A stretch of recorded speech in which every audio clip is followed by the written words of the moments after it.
Before we jump into the charts, let's get this bad news out of the way. And what is this bad news? The bad news is the 90-90-90 rule in trading. 90% of new traders lose 90% of their money in the first 90 days. Now that is scary. My goal on this channel is to make sure that you're not part of the 90%. And how are we going to do that? I'm going to teach you good risk management, ironclad discipline, and proper technical analysis. My name is Paul. I'm a full-time stock and crypto trader. I'm passionate about technical analysis, and I'm also the author of the book Trade Smart with Crypto, which is available on Amazon. A bit of an older book, before AI and bots, but the basics still stay the same. But before you go to Amazon and fill your basket with books, if you're a subscriber, there might be a free ebook copy for you at the end of the video. Yeah, I just want to make it clear that trading is just another business. And there's a difference, because people are saying that trading is gambling. No, I'll tell you why they say it's gambling. Because they're not sticking to the rules. And but those same people will say, if I open a market on the corner here, that it's gambling. No, I will never open a business here. Yeah. So you'll always get those, but be for sure, trading is not gambling. There's a big difference between trading and gambling. As long as you stick to good risk management, do your analyzing and do proper analyzing, and be disciplined, you will be successful, like any other business. Successful businesses, you can go and have a look at all successful businesses. There's good management, good risk management. There's good discipline. There's good analyzing the market. Will this product sell in my shop? And if that product is not going to sell, what can I do with the product? Maybe I can do something else with the product. That is good risk management. The biggest argument on social media about trading and crypto at the moment is, has Bitcoin bottomed out or not yet? This is our first chart, and this chart is the weekly Bitcoin US dollar index. And let's see what the question on this chart is. The question on this chart is the bottom in or not yet? And that we need to find out. From this picture, that the picture is telling the whole story. And we'll see later on if this chart agrees with it. But you can see that both the bull and the bear are both exhausted. They're tired. And all they want to do is just end this fight. Just have this last round and end this fight and get out of the ring. So let's see if the chart agrees with him. So you'll see we got this solid line here. This solid line is called the Elliott wave, and the Elliott wave consists of five legs: leg 1, leg 2, leg 3, leg 4, and leg 5. So you'll see that when Bitcoin topped last year, October, November, Bitcoin was sitting at about 126,000. You can see there on the right hand side, 125, 600, maybe 126. Yeah. So anyway, then Bitcoin dropped down to 81,000, 80,000, 81,000. And that was the first leg of this Elliott wave. Then we had a retracement, and everybody thought, okay, hang on, maybe we're going back, we're going to make a new all-time high. No, it was just a retracement, and that was leg 2. And then came down and made leg 3 at 59,000. And then it went up again, finished leg 4, and that was 81,000, 82,000. And then currently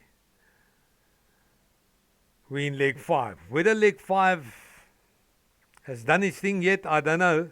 I doubt. I think, but we're in the region. We're around about there. Now, in a typical textbook, Elliott wave, there's a couple of things we just got to remember. It's like leg 2 can never go higher than leg 1, or leg 4 can never go higher than leg 2. But the most important thing about the Elliott wave is that leg 3, this leg here, can never be the shortest, but preferably the longest. So let's see where this one is at the moment. So from 126 we went down 34%, and then that was leg 1, and then leg 2 we went down 38%. So it's definitely not the shortest, but let's measure leg 5. Leg 5 at the moment is at 34% as well. So leg 3 is definitely the longest. So this is a definite textbook Elliott wave. And I remember at when Bitcoin was at 126,000, everybody was talking about Bitcoin. You know, at the barber shop, guys were talking about Bitcoin. At the doctor's waiting room, people were talking about Bitcoin.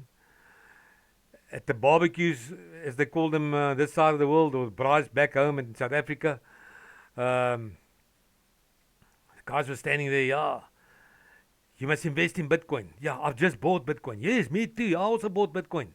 No, that's the best thing, yeah. We're going to become stinking rich now with our Bitcoin. But it's like my friend Adam in Australia always say, he's a very experienced trader. And like he always say, nothing goes up in a straight line and nothing comes down in a straight line, in trading.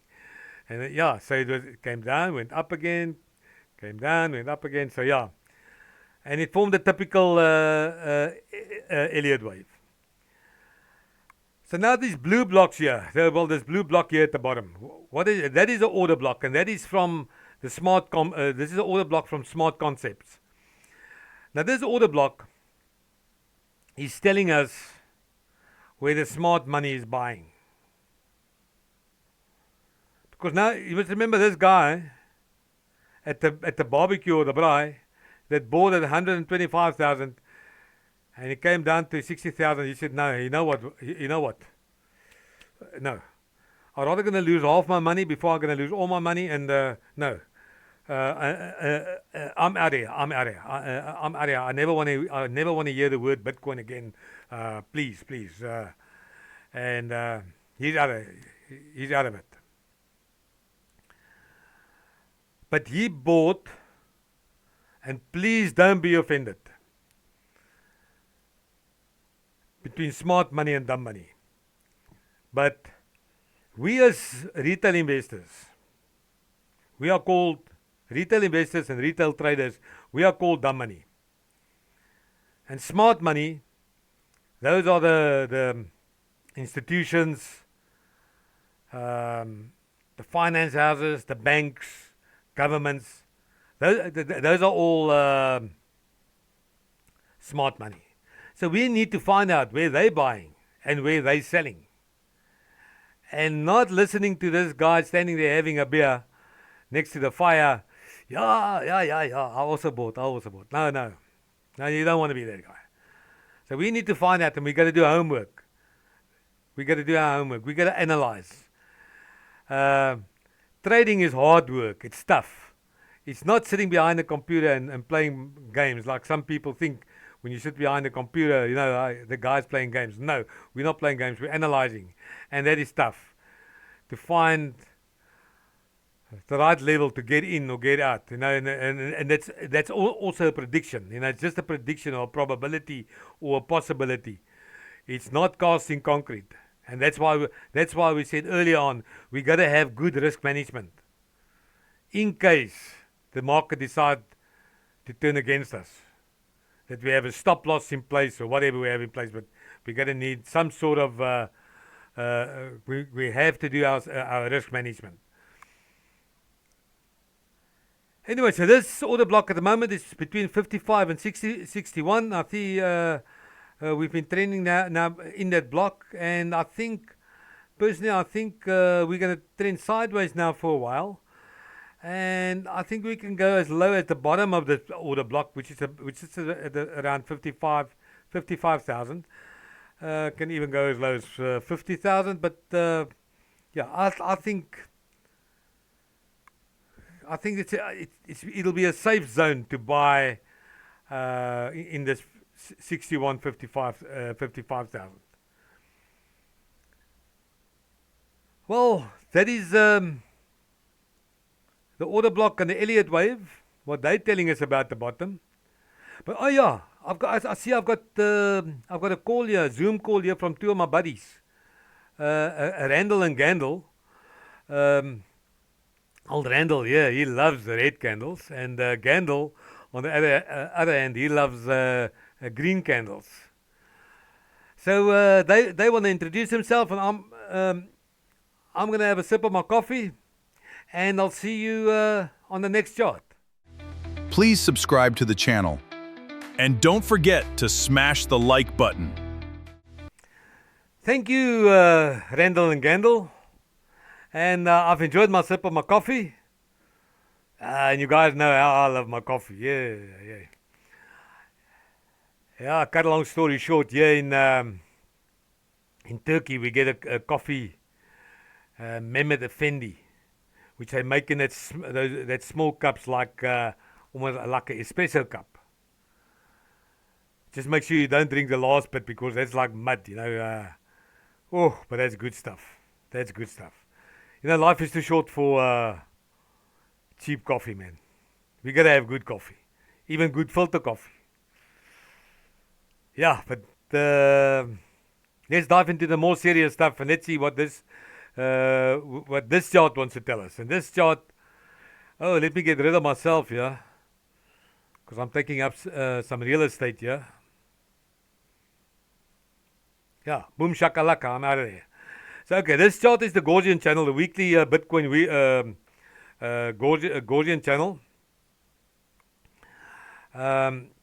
And this green and red channel is the Gaussian channel. Now, I call it a river.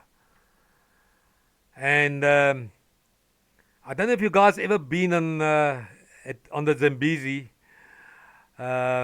there between Zimbabwe and Zambia, riding those rapids on a rubber duck. That is that is scary stuff. Now, if you think that is scary, there's nothing worse than this Gaussian channel, because this Gaussian channel, once you get sucked into this Gaussian channel, you can't get out of those rapids. It'll throw you on the other side eventually. So let's have a look at this chart, and you'll see here July 2020, 6 years ago already. Yeah, it was just after COVID. You guys remember COVID? That was the COVID crash. Yeah.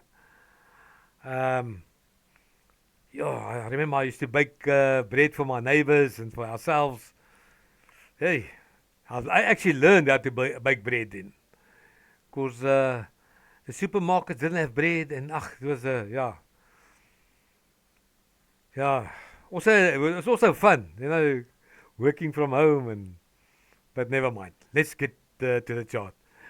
Now, in July 2020, when Bitcoin managed to get out of this river and put his foot on dry land, it shot up by 584% to the all-time high. Then it was the all-time high then was 68,000, 68,700.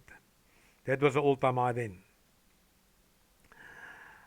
Then, like my friend said, nothing goes up in a straight line. and nothing goes down in a straight line in trading. And then Bitcoin started coming down and got sucked in by this river, and eventually on the 22nd of on the 9th of May 2022, it managed to put its foot on dry land again. And then from there, when it's put its foot on dry land, till the bottom, that the bottom was here, that is 50%. So now what I want to show you, and this, then Bitcoin managed to get out again, and started the new bull bear cycle, and just managed to get out there, put his foot on dry land, and then it shot up, and it shot up to 126,000. You remember the 126,000 from the previous chart? The boys standing around the barbecue or the braai, and yeah, I'm buying Bitcoin. I've bought Bitcoin. Yeah, how many did you buy? Blah, blah, blah. Oh, you remember that story. But anyway, then it shot up by 337%. The previous time, 584%. So that's why I call this a very lazy. It was a very, very lazy bull run in this cycle. I don't know why, but anyway. Then Bitcoin came down again and eventually got sucked in by the river. And when he's put his foot on dry land over here, up till now, he dropped 30%. Now, I got to do a bit of math here. Phew. Makes me think about the good old school days when you didn't do your math homework. But anyway, you'll see here that Bitcoin shot up by 584%, and it dropped by 50% after it came out of the Gaussian channel. And 584 divided by 50 gives us 11.68. And then Bitcoin here shot up by 337%. Now, if we take 337 and we divide that by 11.68, that gives us 29%, or well, call it 30%. Then we're here, man. Then we're here. Then we're at the bottom, where we're supposed to be. And that's where the smart money was. You remember the smart money was at 60,000, 58,000, around about there. That's the smart money area. And that's the buying area. So, is that the bottom? And the reason why I've circled this 48,000 so much with a couple of question marks, if we have to do the same and drop 50%, then we'll reach 48,000, which I doubt. I think we in the bottom area, or bottom zone. Anyway, I'll see old Randall and Gaynell wants to say something again. Thank you for subscribing to Trade Smart with Crypto. And a big thanks for smashing the like button. You guys are the best. So, we are on our last chart for today, and this chart is the MVRV score. Now, what is the MVRV score? That's the market value and real value score. So, what is the market value and what is the real value? Market value, how can I explain this? Let's say there's a guy at the bottom of the road here selling watermelons. He comes from the farm every morning. His truck loaded with watermelons. Well, in America they call it a truck. In Australia they call it a ute. In England they call it a LDV, or a light delivery vehicle, or something like that. And in South Africa we call it a bakkie. Why don't the whole world call it a bakkie? I don't know. Sounds better, a bakkie. Sounds like it's coming from the farm. It has to be a bakkie. Anyway, he comes with his truck and he sells his watermelons at $10 a piece. And he sells them the whole day, selling. And here comes late afternoonish. He's still got 10 watermelons left. The people are tired, they're walking past. Seems like they're not in the mood, they're not in the mood to buy watermelons. So he takes his blackboard, he wipes the $10 off, and he writes there $5. Watermelons, $5. So he's selling the watermelons now for $5.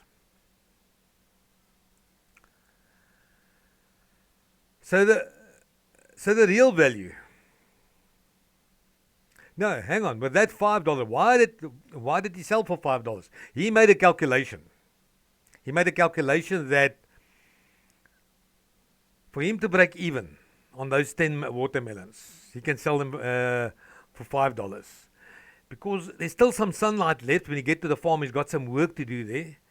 That work is worth something that he needs to do there. Maybe fix a tractor or a borehole pump or something. Yeah, that's worth some money. And carting these 10 watermelons back to the farm, they're going to roll around and they're going to squash and he's going to hit a pothole or two, or, and then, no. And then most probably he's still going to get a fine from a traffic cop for spilling watermelon juice on the road. So he makes his calculation. He weighs it up. He says, no, hang on, man. Let me sell it for $5. So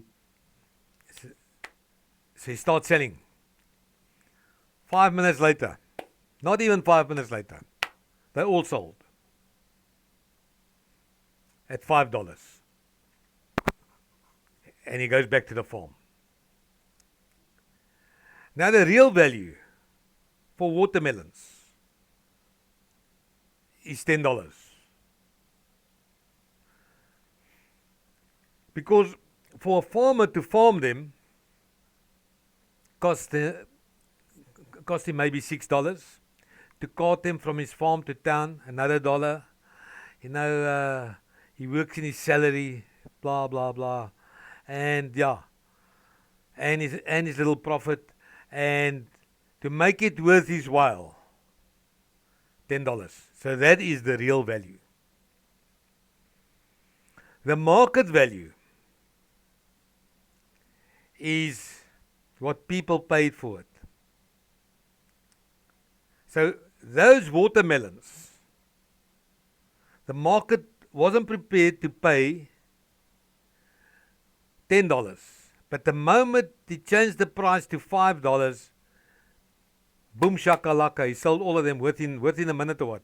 Sold all of them. So the market value, what they paid, is actually what the market value is what they actually paid. What the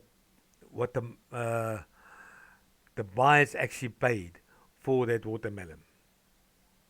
And the real value is $10. So if you drive around tomorrow and you go from watermelon guy to watermelon guy, one's going to be $9.50, the other one is going to be $10.50, the other one's going to be $10. But the real value is $10. Okay, so let's jump into the chart and see where this is applicable. So what happened is, we're here on the weekly Bitcoin index, Bitcoin US dollar index, and we're here at 2011. Actually, 2010. You remember when Bitcoin actually people started talking about Bitcoin. I remember in the beginning of 2011. And everyone said, I'm not going to buy Bitcoin. No, wait, I'm not buying Bitcoin. What is Bitcoin? Is it the real coin? What is it? Is it the bag full of gold? What is a Bitcoin?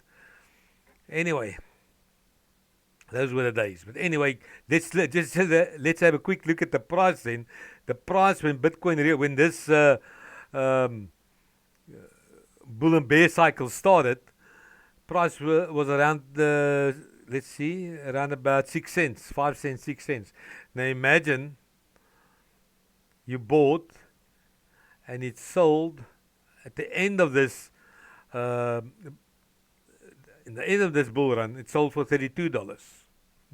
You bought it for 6 cents and you sold it for $32. That's insane, man.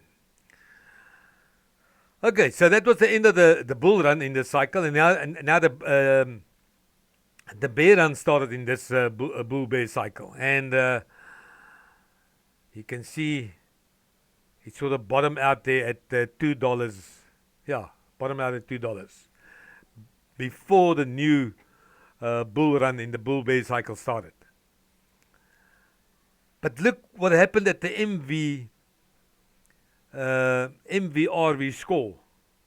When it went below 0, it turned green.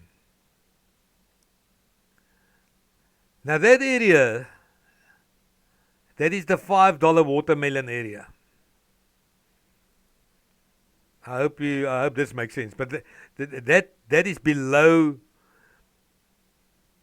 real value, way below real value, and that is and the score is below 0. You see the scores on the side here? That's below 0. And then the new bull bear cycle started again, and then Bitcoin went all the way to $1,000, maybe I think it was $1,200 in the 2013-2015 bull cycle. It got to the top, and then the bear run started in this cycle, and it came down to $181 again. $181. But look at the MVRV score. When the bottom was in when that turned green. Let's go to the next cycle. This is the 2016-2018 bull run. Or the 2016-2018 bull cycle. And you can see it reached the top there, made a new all-time high in December 2017, and then the bear cycle, the bear run started again. Came all the way down.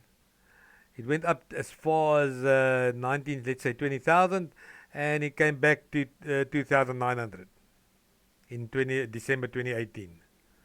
But look what happened there. It turned green again. When that bottom was in, that turned green again, and that was below 0. So when it's below 0, it turns green. All right, let's go to the next cycle. The next cycle was the 2019, 2022 bull and bear cycle, and the top was in October 21. So the bull run started here at 3,000 and went all the way up to the top, and the top was 67,000, from 3,000 to $67,000, and that was the end of the bull run in the cycle. And then the bear run started, and it came down all the way to 16,000, 15,000. Yeah. But look at the bottom. The bottom was the bottom was the bottom is in. The bottom was in the bottom was in at or the bottom zone started at 17,000 when it turned green the first time. So that was also a good buying opportunity. Buying when it turned green, it went up, just gone over the 0 line again, but came back again. So it was green. Now, where are we now? That's what you want to see. And let's see. This is where we are. We haven't turned green yet.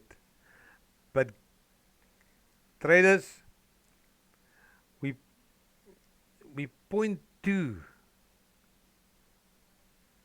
we 0.15 away from zero. 0.15 away from zero. It is as close as damn it to a swear word. We're there. We're basically there. So, and yeah, we're basically there. So looking back at all the charts, on the first chart, showing us that area, what was it? Was 61,000 to 55,000, and showing us the second one that 30% drop. You remember that 30% drop from when Bitcoin got out, put his foot on dry land, when he got out of the river. That 30%, and looking at this MVRV score, where am I going to buy? I'm going to buy when that turns green. That's when I'm going to buy.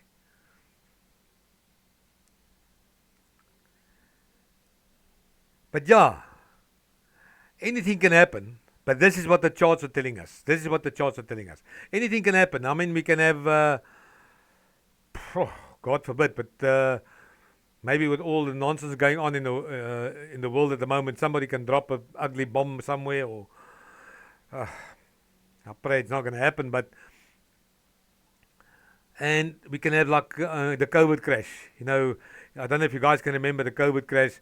Oil went down to almost zero. It was selling like $5 and $6 a barrel. Uh, what they call a black swan event. That can happen, but that nobody can predict. Nobody can predict those things. And you know, yeah, we just won't know. Anyway, so where am I gonna buy? I'm gonna buy when this MVRV score turns green. Anyway, that wraps it up for today, and I hope I see you guys on the next video. I see my two friends want to say goodbye as well. But before I say goodbye, don't forget to get your ebook copy at the end of this video. Goodbye. See you later. Looking forward to see you traders again. Trade responsible, and don't forget your stop loss. Bye-bye.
The biggest argument on social media about trading and crypto at the moment is, has Bitcoin bottomed out or not yet? So I think it's time to go see what the charts can show us. Is the bottom in or is the bottom not in yet? Let's go and see. Come on.